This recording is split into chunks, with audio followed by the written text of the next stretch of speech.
क्या वाकई स्कूली बच्चों की छोटी छोटी बुनियादी मांगों और सोशल मीडिया पर वायरल होती ग्राउंड रिपोर्टिंग से सत्ता इतनी ज्यादा असहज हो गई है कि अब स्कूल के मुख्य द्वारों पर कैमरे के प्रवेश पर पूरी तरह ताला जड़ने का फरमान जारी कर दिया गया है। नमस्कार, मैं हूं अर्चित और आप देख रहे हैं 4AM today TV. Uttar Pradesh और राजस्थान से इस वक्त देश की बुनियादी शिक्षा व्यवस्था, प्रशासनिक कार्यप्रणाली और सत्ता के बड़े फैसलों से जुड़ी एक बेहद हैरान कर देने वाली और गंभीर खबर सामने आ रही है। राजस्थान के बाद अब उत्तर प्रदेश के सरकारी प्राथमिक और उच्च प्राथमिक विद्यालयों में आम नागरिकों, सामाजिक कार्यकर्ताओं, पत्रकारों और स्वतंत्र सोशल मीडिया यूट्यूबरों के प्रवेश पर पूरी तरह से पाबंदी लगा दी गई है।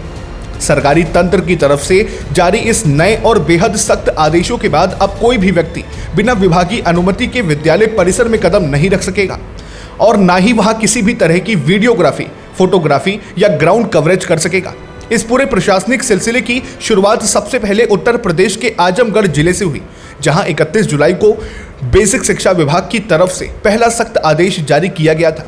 इसके ठीक बाद 7 अगस्त को बलिया जिले में भी ऐसा ही प्रशासनिक फरमान सामने आया। फिर देखते ही देखते मऊ, अयोध्या, बलरामपुर और आगरा समेत उत्तर प्रदेश के दर्जनों जिलों में जिला बेसिक शिक्षा अधिकारियों ने ताबड़तोड़ एक जैसे आदेश जारी करने शुरू कर दिए। इन सभी आदेशों का मुख्य सार यही है कि सरकारी विद्यालयों के भीतर कैमरों, यूट्यूब चैनलों और बाहरी लोगों की एंट्री को तत्काल प्रभाव से प्रतिबंधित किया जाए। अब सबसे बड़ा सवाल ये उठता है कि आखिर अचानक ऐसा क्या हो गया कि सरकारों को स्कूल के मुख्य द्वारों पर कैमरों की नो एंट्री के बोर्ड लगाने पड़ रहे हैं।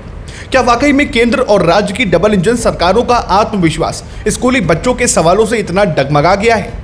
दरअसल इस पूरे घटनाक्रम के पीछे हाल ही के दिनों में उभरा स्कूली बच्चों का एक बेहद मुखर और अप्रत्याशित आंदोलन माना जा रहा है। राजधानी दिल्ली के जंतर मंतर पर 20 जुलाई को संसद घेराव के दौरान हुए बड़े प्रदर्शन के बाद उत्तर प्रदेश और देश के विभिन्न हिस्सों से प्राथमिक कक्षाओं में पढ़ने वाले नन्हे बच्चे, जिन्हें आज जेन अल्फा कहा जा रहा है, अपने बुनियादी अधिकारों की मांग को लेकर सीधे सड़कों पर उतर आए हैं।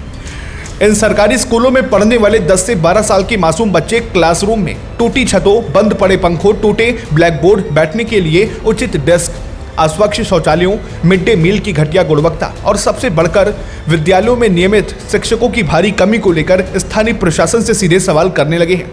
कई जगहों पर स्थिति यहां तक पहुंच गई है कि बच्चों ने जिलाधिकारियों, पुलिस कप्तानों और यहां तक कि राज्य सरकार के मंत्रियों तक का घेराव करके व्यवस्था की वास्तविक जमीनी हकीकत को कैमरे के सामने उजागर कर दिया। जब इन घटनाओं के वीडियो सोशल मीडिया और यूट्यूब पर तेजी से वायरल होने लगे तो आम जनता में भारी आक्रोश देखने को मिला और मुख्य धारा की मीडिया का ध्यान भी न चाहते हुए इन बच्चों की तरफ मुड़ गया। इसी बीच विपक्षी दलों के बढ़ते दबाव के साथ साथ कई सामाजिक कार्यकर्ताओं और प्रमुख संगठनों ने मिलकर 15 अगस्त से एक व्यापक स्तर पर स्कूल ठीक करो अभियान शुरू करने का ऐलान कर दिया। इस अभियान और बच्चों की जमीनी आवाज ने प्रशासनिक महकमे और सत्ताधारी तंत्र में भारी हलचल पैदा कर दी है। राजनीतिक जानकारों का कहना है कि राजस्थान की भजनलाल सरकार से लेकर उत्तर प्रदेश की योगी सरकार तक ये आदेश किसी एक अधिकारी या स्थानीय स्तर का फैसला नहीं है, बल्कि शीर्ष राजनीतिक नेतृत्व के संकेतों पर लिया गया कदम दिखाई देता है। सरकारी स्कूलों की बदहाली और जमीनी हकीकत की जो सीधी तस्वीरें कैमरों के सामने जनता तक पहुंच रही थी, उसने शासन को गहरे राजनीतिक दबाव में ला खड़ा किया। यही कारण है कि समस्याओं का बुनियादी समाधान निकालने और विद्यालयों में बुनियादी सुविधाएं दुरुस्त करने की जगह पहले राजस्थान और फिर उत्तर प्रदेश में सीधे तौर पर मीडिया और कैमरों की एंट्री को ही रोकने का प्रशासनिक रास्ता चुन लिया गया। जानकार सूत्रों का कहना है कि यह आदेश केवल इन 2 राज्यों तक सीमित नहीं रहेगा, बल्कि आने वाले दिनों में मध्य प्रदेश और उत्तराखंड जैसे अन्य राज्यों में भी इसी तरह के कड़े प्रतिबंध लागू किए जा सकते हैं, ताकि चुनावी माहौल के बीच स्कूल की आंतरिक बदहाली बाहर ना आ सके। इस कड़े सरकारी आदेश के सामने आते ही सियासी गलियारों में भारी घमासान छिड़ चुका है। मुख्य विपक्षी दल कांग्रेस ने इस पूरे मामले पर कड़ा विरोध दर्ज करते हुए सरकार पर सीधा हमला बोला है। कांग्रेस ने आधिकारिक तौर पर आरोप लगाया है कि सड़कों पर उतरकर अपने मूलभूत अधिकारों के लिए आवाज उठा रहे बच्चों को सरकार डराने में पूरी तरह नाकाम रही है। पार्टी का कहना है कि सत्ताधारी दल भली भांति जानता है कि ये नन्ही पीढ़ी देश का भविष्य है और इन्हें किसी भी तरह से देशद्रोही या भटका हुआ कहकर बदनाम नहीं किया जा सकता।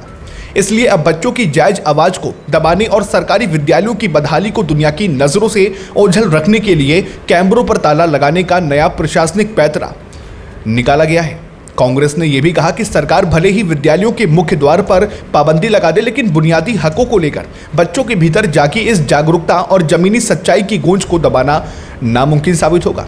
अब इस पूरे विवाद के बाद सबसे बड़ा सवाल यही बना हुआ है कि सरकारी स्कूलों का निर्माण और संचालन जब आम जनता के टैक्स के पैसों से होता है तो क्या एक लोकतांत्रिक व्यवस्था में उन विद्यालयों की वास्तविक स्थिति को जानने और दिखाने का अधिकार देश के नागरिकों और मीडिया को नहीं होना चाहिए?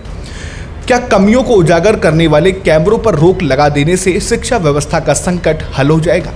फिलहाल आपका इस खबर को लेकर क्या कुछ कहना है, कमेंट बॉक्स में अपनी राय जरूर साझा करें। लाइक करें, शेयर करें और सब्सक्राइब करें 4 AM टुडे टीवी को। फिर मिलते हैं एक और नए अपडेट के साथ, तब तक के लिए नमस्कार, जय हिंद, जय भारत।